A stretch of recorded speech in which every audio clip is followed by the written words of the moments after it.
L'estate volge ormai al termine, ma i lavori al San Francesco a Rapallo sono ancora in corso a causa di alcuni problemi. I ritardi fanno slittare la chiusura dei cantieri. L'Arcidiocesi di Genova in prima linea per il sostegno delle famiglie colpite dal crollo di Ponte Morandi. Una cinquantina ad oggi le persone a cui è stata data una prima sistemazione.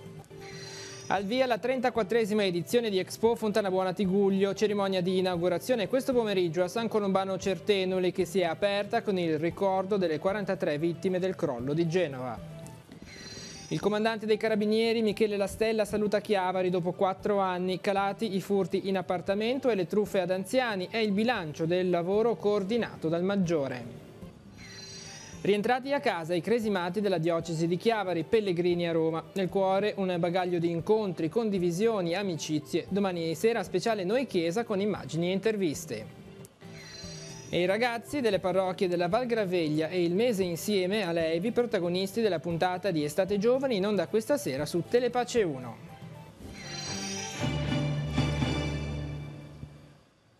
Buonasera ai telespettatori di Tigullio Oggi. In apertura andiamo a Rapallo per la politica amministrativa. Si sarebbero dovuti concludere entro la fine di settembre i lavori di messa in sicurezza della foce del torrente San Francesco, ma a causa di diversi problemi i tempi sono destinati ad allungarsi notevolmente. Abbiamo fatto il punto con l'assessore ai lavori pubblici del comune Maini. Sentiamo. Non sono completamente soddisfatto dei tempi, perché in partenza ne contavamo di poter riaprire il lungomare a fine settembre, invece ora sto aspettando il cronoprogramma della ditta per conoscere che tempi mi daranno. Stiamo valutando con attenzione la situazione perché sicuramente la viabilità interrotta sul lungomare comporta dei problemi. Aumentano così i ritardi per la chiusura del cantiere in prossimità della foce del torrente San Francesco a Rapallo. I lavori, iniziati i primi giorni di aprile, si sarebbero dovuti concludere entro la fine dell'estate. In realtà i tempi sono dilatati a causa di alcuni determinati problemi. L'intervento è notevolmente complesso perché ha comportato lo spostamento delle tubazioni principali del gas metano che alimentano tutta la zona levante, e questo chiaramente ha dovuto essere eseguito dalla ditta che ha la distribuzione dell'appalto, della distribuzione del servizio, fermando il cantiere perché non si poteva lavorare. Ci sono stati poi dei problemi di interferenza con delle tubazioni della fognatura che non erano chiaramente indicate nel progetto, per cui anche lì c'è stato un ritardo. Ora pare che i lavori siano ripresi, aspettiamo di conoscere quando la data di posa in opera è la parte più spettacolare dell'intervento, delle travi che dovranno sorreggere la nuova viabilità. Sono travi a campata unica di 24 metri di lunghezza e di conseguenza sarà molto spettacolare la posa in opera di queste travature. Attualmente ancora non si conosce la data effettiva di chiusura dei lavori e i problemi in vista del futuro non sembrano diminuire. Quando riapriremo la viabilità sul lungomare, i problemi si saranno trasferiti in parte su Corso Sereto perché dobbiamo chiudere l'altra direttrice, per cui l'unico modo di collegamento tra Rapallo e Chiavari sarà passando sul lungomare per tutti i mezzi, camion compresi. Andiamo a Genova per parlare del crollo del Ponte Morandi. Si è svolto questo pomeriggio una riunione tra Autostrade, Regione Liguria e Comune di Genova. Il concessionario ha presentato una serie di opzioni per la demolizione e ricostruzione del viadotto del Polcevera, che saranno in parte sovrapposte, confermando sostanzialmente i tempi già annunciati. In ogni caso i piani potranno diventare definitivi solo con l'accesso ai luoghi e richiederanno integrazioni e affinamenti sul piano architettonico da condividere con le parti interessate, ha commentato l'amministratore delegato di Autostrade per l'Italia e Atlantia Giovanni Castellucci. Nel corso della riunione è stato fatto il punto anche sui lavori relativi alla viabilità alternativa per il traffico portuale. Il presidente della regione Giovanni Toti ha chiesto un'estensione della gratuità dei pedaggi nell'area genovese, ulteriore rispetto a quella già in atto. Secondo modalità che ha spiegato Castellucci saranno comunicate nel dettaglio entro la giornata di domani. E questa mattina invece si sono riuniti i tecnici del gruppo Cassa Depositi e Prestiti prestiti insieme a quelli di Regione e Comune per definire le misure immediate e di pianificazione a sostegno delle infrastrutture, della mobilità e delle imprese del comparto immobiliare per far fronte all'emergenza determinata dal crollo del ponte Morandi.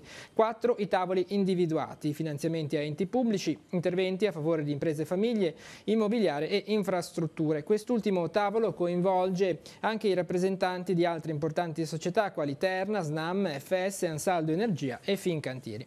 E non si ferma l'impegno della Chiesa genovese nel sostenere le famiglie e le persone coinvolte dal crollo. Sono una cinquantina al momento le persone colpite a cui la diocesi di Genova ha messo a disposizione una sistemazione, una gara di solidarietà che si affianca e si integra con quella messa in moto dalle istituzioni. Importante anche il lavoro di sostegno morale che le parrocchie stanno portando avanti per famiglie e minori.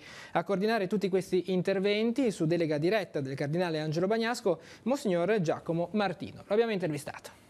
Che numeri avete adesso? In questo momento noi abbiamo fatto l'accoglienza di una cinquantina di persone. Immediatamente, 40 minuti dopo il disastro, la Curia di Genova ha messo a disposizione 120 posti in emergenza che si devono trasformare in case. Concretamente il Cardinale ha dato disponibilità di tutte quelle canoniche che non sono utilizzate per 12 mesi, così anche molti fedeli laici sono pronti a dare in comodato d'uso gratuito delle case che magari servivano per dare un complemento al bilancio familiare. Una presenza che si affianca a quella delle istituzioni, si integra a questa? Assolutamente sì, è un lavoro d'insieme, non c'è chi è più bravo, chi è meno bravo. Le istituzioni hanno veramente lavorato senza parti politiche e senza polemiche e questo per noi è stato veramente un motivo in più di lavorare serenamente, unicamente avendo tutti insieme l'obiettivo di aiutare queste famiglie. Una vicinanza che si manifesta anche nell'animazione dei ragazzi, il gruppo scout, l'Azione Cattolica si è messa a disposizione e si è messa in gioco per fare questo. Sì, decisamente, ci sono poi tante cose a cui uno normalmente non pensa, c'è il doposcuola, c'è appunto una sorta di oratorio pubblico che viene aperto dall'Azione Cattolica e dalla GESCI, c'è anche la disponibilità della Caritas per esempio di trovare dei posti dove poter mettere le cose, le proprie cose che sono nelle case in attesa o che le case vengano liberate o comunque vengano ricostruite. Chi avesse ancora voglia di mettere a disposizione spazi, tempi, a chi rivolgersi, come può fare? Direttamente in Curia hanno il mio numero di telefono, c'è una posta elettronica, quella della Curia, che è dedicata a questo tipo di emergenze. Tutte le richieste di disponibilità mi vengono girate e le vaglio insieme al Cardinale direttamente.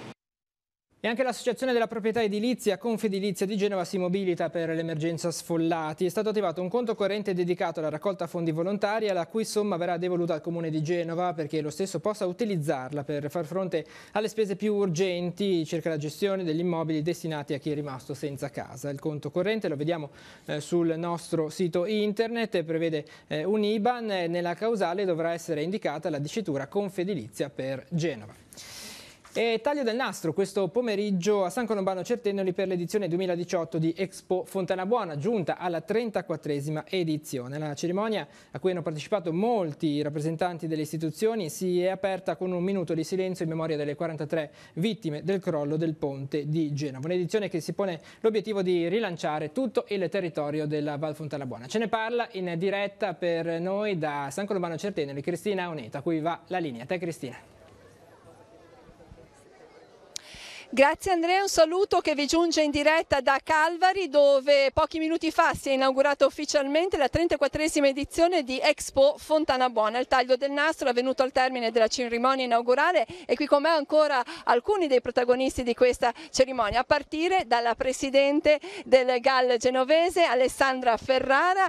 Allora, insomma, è stata una giornata anche a tratti anche faticosa, però è stata una soddisfazione essere arrivati al taglio del nastro. Assolutamente. molta soddisfazione, ringrazio veramente tutte le autorità che hanno partecipato, che mi hanno sostenuto e in questa esperienza che per me inizia adesso, è solo un mese che io sono stata nominata, però vedo già che ci sono delle ottime opportunità sulle quali poi lavorerò tantissimo per tutta la vallata e tutto il territorio. Lei è in mezzo a due colonne che in qualche modo l'hanno supportata anche in questa organizzazione.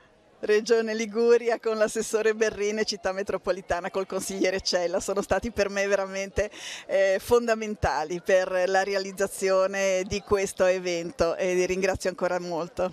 Assessore regionale Giovanni Berrino, la regione che in qualche modo sostiene il territorio anche attraverso manifestazioni come queste. Sì, assolutamente sì, oggi però siamo qua per ringraziare il GAL che ha avuto la forza di organizzare insomma, questa manifestazione che è importante per il territorio, è importante particolarmente quest'anno, è importante perché serve da cerniera tra entroterra e fascia costiera, è importante perché mette in evidenza quello che di buono si sa fare soprattutto nelle vallate di cui la Regione Liguria è piena per come è conformata, quindi vuol dire un'occasione importante che fa bene al turismo, fa bene all'artigianato, fa bene all'agricoltura, insomma un'importanza generale, quindi un grazie a chi l'ha organizzato. Città Metropolitana rappresentata dal consigliere Roberto Cella con tante deleghe, una in particolare sullo sviluppo proprio economico del territorio. Qual è l'importanza di queste manifestazioni? Sicuramente questa è la vetrina del GAL. In modo tale di far riconoscere a tutti i nostri prodotti tipici, la nostra cucina, il nostro territorio, sia esso turistico sia esso produttivo. Bisogna valorizzare Expo Fontana Buona, bisogna che Expo Fontana Buona cresca e Città Metropolitana ha sempre lottato per questo fin dall'inizio. Noi non abbiamo mai smesso di sperare di farlo, cioè mai, mai, mai. Alcuni ci dicevano che non ci saremmo riusciti, invece ci siamo riusciti anche quest'anno. Bene, naturalmente oggi è solo il primo giorno, soltanto un cenno, abbiamo ricordato le vittime del Ponte Morandi. Qua ad Expo troverete anche la maglietta simbolo che è stata indossata dai calciatori nello scorso turno di campionato, i calciatori di Serie A, e che si può acquistare per solidarietà. Oggi qua in esposizione per ricordare che dal 5, mi pare, dal 5 di settembre sarà in vendita a 10 euro presso gli IAT del Comune di Genova, proprio per dare il proprio contributo, ma soprattutto per mostrare a tutti quelli che ci vedono che abbiamo Genova nel cuore, perché da quella caduta di quel ponte deve rinascere Genova e la Liguria. E tra gli enti che dobbiamo ringraziare anche il comune di San Colombano Certenoli che ospita questa manifestazione. Abbiamo intervistato il sindaco e poi la consigliera che ci illustra una delle manifestazioni collegate ad Expo, ovvero Expo Sopra le Righe. Possiamo dire che il comune di San Colombano ci ha sempre creduto e continua a crederci fattivamente a questa manifestazione. Ma come comune abbiamo sempre creduto, però a dire la verità a giugno ho avuto i miei dubbi, ecco, che riuscissimo a fare di nuovo l'Expo quest'anno, però poi si sono messe a posto le cose e siamo arrivati a questi punti qua e quest'anno riusciremo ancora a fare l'Expo. Speriamo che sia l'avvio di una Expo un po' più maggiore gli anni prossimi. Ecco. Per il comune che cosa rappresentano queste 3 giornate di apertura, 4 giornate di apertura? Ma questo comune rappresentano, io dico sempre, non è solo il comune che ha vantaggi deve avere tutta la valle qua Fontana Buona, porta un po' di conoscenza in giro per la costa e per Genova di questa realtà. Ecco.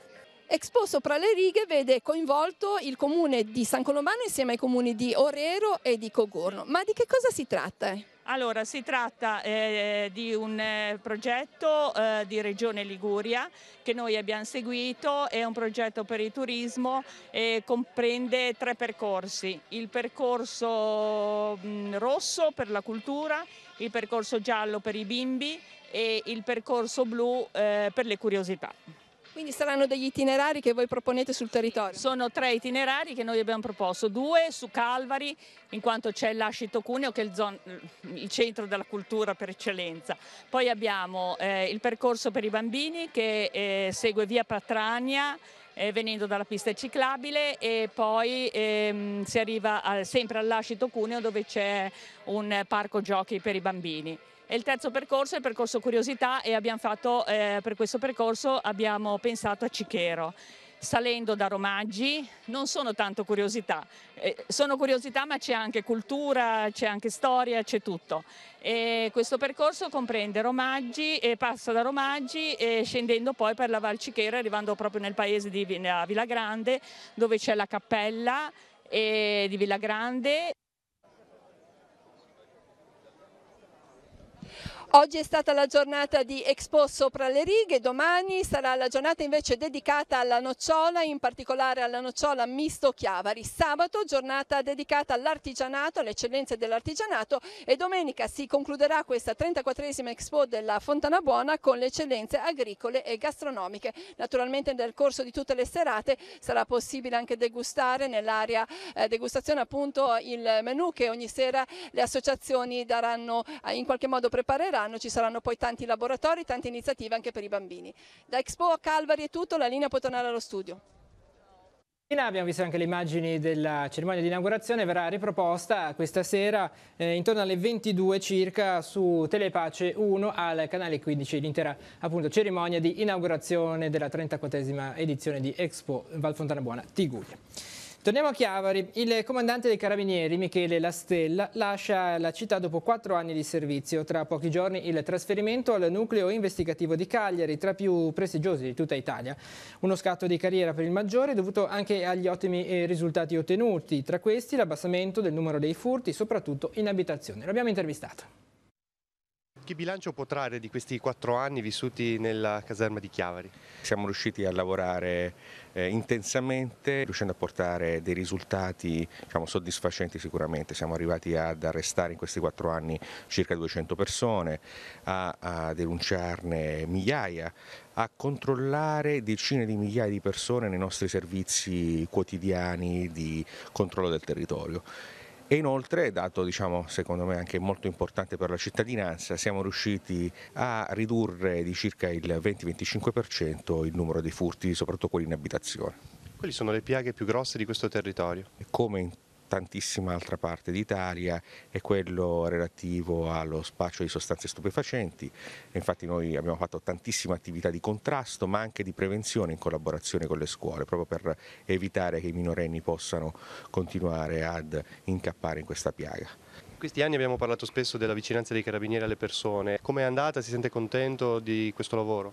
Si può fare sempre meglio sicuramente, però abbiamo lavorato veramente bene anche con delle associazioni di volontariato, siamo stati vicini anche agli anziani, abbiamo creato proprio una campagna anti-truffa. Questa collaborazione continua ha fornito anche dei buoni risultati, sono leggermente diminuite appunto anche queste truffe agli anziani e siamo riusciti anche su segnalazione, così come gli avevamo indicato a queste persone che avevano partecipato a queste conferenze, a cogliere in flagranza di reato questi soggetti. Sto salutando le istituzioni anche locali, come sono state anche le collaborazioni in questi 4 anni? Ma sono state veramente ottime, abbiamo lavorato in sinergia con tutte le autorità locali, dalle altre forze di polizia, le autorità civili e militari.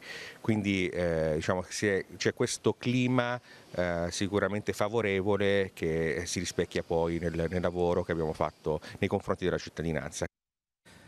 E per la cronaca, madre e figlio residenti a Correglia Ligure, lui 21 anni, lei 57, entrambi disoccupati, sono stati denunciati per detenzione a fine dispaccio di sostanze stupefacenti. Nel corso di una serie di controlli da parte dei carabinieri di Sesti Levante, il giovane è stato fermato nella Bimare e trovato in possesso di 1,2 grammi di hashish. Durante la successiva perquisizione domiciliare sono stati rinvenuti altri 94 grammi della stessa sostanza, 4 grammi di marijuana, un bilancino di precisione e altro materiale utilizzato per il confezionamento della droga. Per la presenza di questo materiale, oggetto di sequestro, è stata denunciata anche la donna residente nella stessa abitazione. Durante l'attività di controllo è stato poi segnalato un 20enne studente residente in provincia di Pavia che è stato trovato in possesso di una modica quantità di hashish destinata ad uso personale, materiale tutto questo che è stato sequestrato.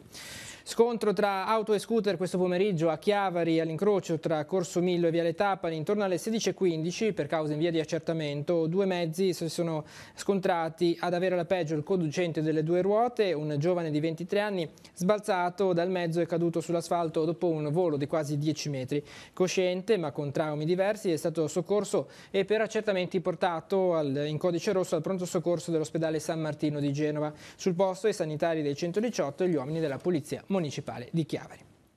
E proseguono a Chiavari gli interventi di messa in sicurezza delle condotte idriche sotterranee. Lunedì prenderanno il via i lavori di pulizia dei canali di scarico delle acque meteoriche di via Entella nel tratto tra l'angolo con via Magenta e Corso da Lavagna.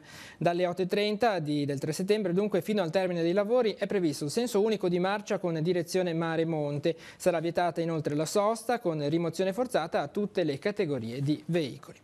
Per consentire lavori di regimazione delle acque, la città metropolitana di Genova ha istituito un senso unico alternato sulla provinciale 23 della Scoglina nel comune di Lorsica. La viabilità sarà regolata con semaforo mobile. L'impianto sarà attivo dal lunedì al venerdì dalle 8 alle 18, da oggi fino al 21 di settembre. I lavori saranno eseguiti dalla Sedilmar di Carasco. E voltiamo pagina. Hanno fatto rientro ieri sera in serata i partecipanti al pellegrinaggio dei Cresimati a Roma. 3 giorni intensi durante i quali i giovani della diocesi hanno imparato che si può vivere la fede anche alla loro età, condividendo la preghiera con i ragazzi di altre parrocchie. Vediamo il servizio. Disfare la valigia per scoprire che è tutto sistemato dentro al cuore. Emozioni, incontri, amicizie, il pregare insieme. È il bagaglio dei 230 partecipanti al pellegrinaggio dei Cresimati a Roma che si è concluso ieri sera con il rientro nelle proprie case. Quali sono le emozioni più forti che i ragazzi riporteranno a casa? Beh, direi quella che è bello credere anche alla loro età, che è possibile credere e condividere l'esperienza con dei loro coetanei anche al di là dei confini della loro parrocchia. Sostenuti da 2 colonne della chiesa, Pietro e Paolo, i ragazzi hanno camminato tra incontri e riflessioni, condividendo i momenti e pregando insieme. Hanno rinnovato la loro professione di fede prima del grande saluto di Papa Francesco all'udienza. I partecipanti all'incontro estivo per i seminaristi e i cresimanti di Chiavari e di Lucca, accompagnati dal loro vescovo. Io c'ero già stata a Roma, però comunque è stata una bellissima esperienza che abbiamo vissuto con i nostri amici. Sicuramente è un'esperienza molto importante per me, sono ragazzi che ho imparato a conoscere nel tempo, a cui voglio davvero molto bene, che mi hanno insegnato tanto. Questa esperienza inoltre è stata molto bella anche per le testimonianze che ci sono state date, che sono importanti sì per i ragazzi ma anche per me. Aver visto il Papa da vicino è la prima volta anche per te? Sì, a parte una volta a Genova quando era venuto l'avevo visto e è stata una grande emozione comunque. Al rientro in curia, Monsignor Tanasini si è detto contento per l'esperienza vissuta dai giovani e ha ricordato il suo personale saluto con il pontefice. Facendo riferimento all'incontro dell'anno scorso, ho detto quest'anno le porto 230 ragazzi, sono molti più dell'anno scorso, e ammetto che la ringrazio di avermi portato questi ragazzi e ho visto i ragazzi davvero contenti. E al racconto del pellegrinaggio a Roma dei Cresimati della diocesi di Chiavari sarà dedicata una puntata speciale della rubrica Noi Chiesa e in onda domani sera a partire dalle 21:10 su Telepace 1 al canale 15.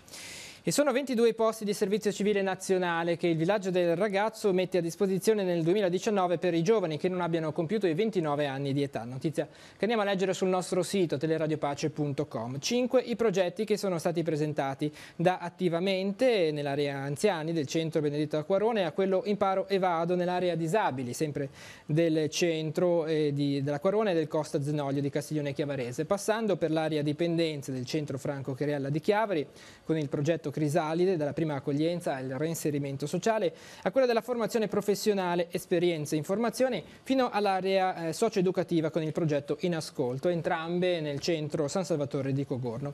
La domanda di partecipazione alla selezione e relativa documentazione vanno presentati all'ente via posta elettronica certificata all'indirizzo villaggio@pec.it o a mano alle segreterie del centro Benedetto Acquarone di Chiavari o di San Salvatore di Cogorno. Termine ultimo per le iscrizioni le 18 del 28 settembre. E prosegue il nostro viaggio tra i ragazzi che dedicano una parte delle loro vacanze ai campi estivi parrocchiali. Questa settimana la rubrica Estate Giovani ci porterà a Montemoggio con i giovani delle parrocchie della Val Graveglia e a Leivi per il mese insieme. Vediamo un'anticipazione della puntata in onda questa sera alle 21:10 su Telepace 1.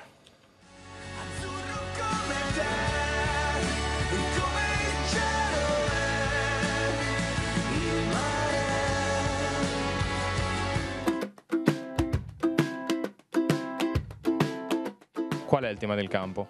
Il tema del campo che sta accompagnando i nostri ragazzi è il tema del sogno. Un tema del sogno un po' in senso ampio, nel senso che stiamo guardando come Dio ha un sogno su ciascuno di noi, come l'ha avuto nei personaggi che troviamo, incontriamo nella scrittura, sia nell'Antico Testamento che nel Nuovo Testamento. Ci sono tanti personaggi a cui Dio ha affidato un po' un sogno di bene, e da quel sogno i personaggi si sono messi a camminare, hanno preso in mano la vita. Magari abbiamo incontrato oggi Giobbe, sono andati un po' in crisi, non hanno bene subito capito cosa fare, ma poi hanno aperto il loro cuore alla presenza di Dio e sono andati avanti, hanno fatto qualcosa di bello e di grande.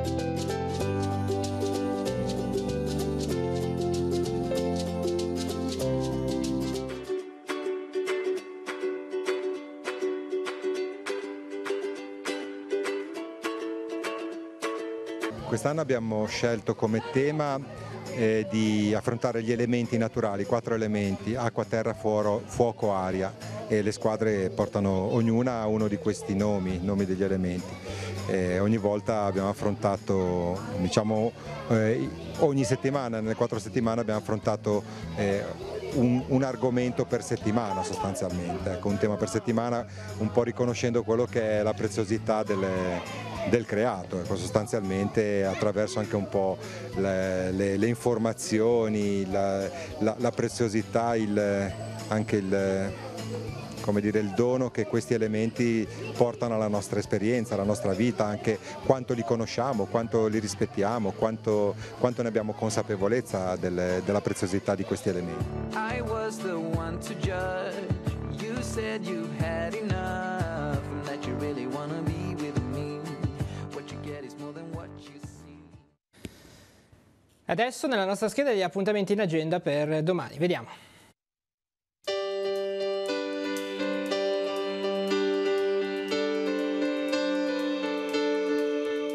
Appuntamenti in agenda per venerdì 31 agosto.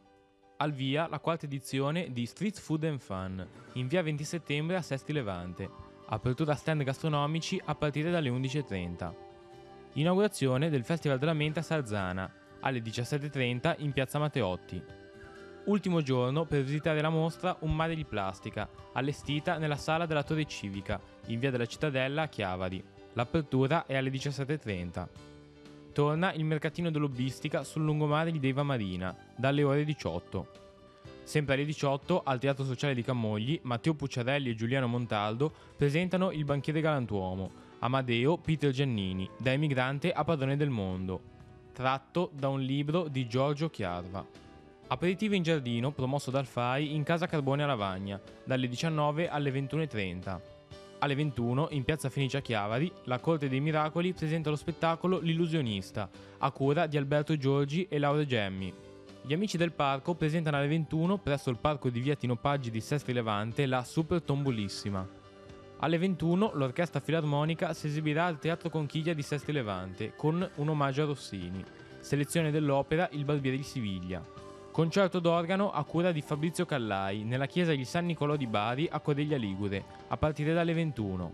E infine, Travaglio del cristianesimo oggi, la conferenza a cura di Evandro Botto, che si terrà alle 21:15 nella Basilica di Santa Maria di Nazareth a Sestri Levante.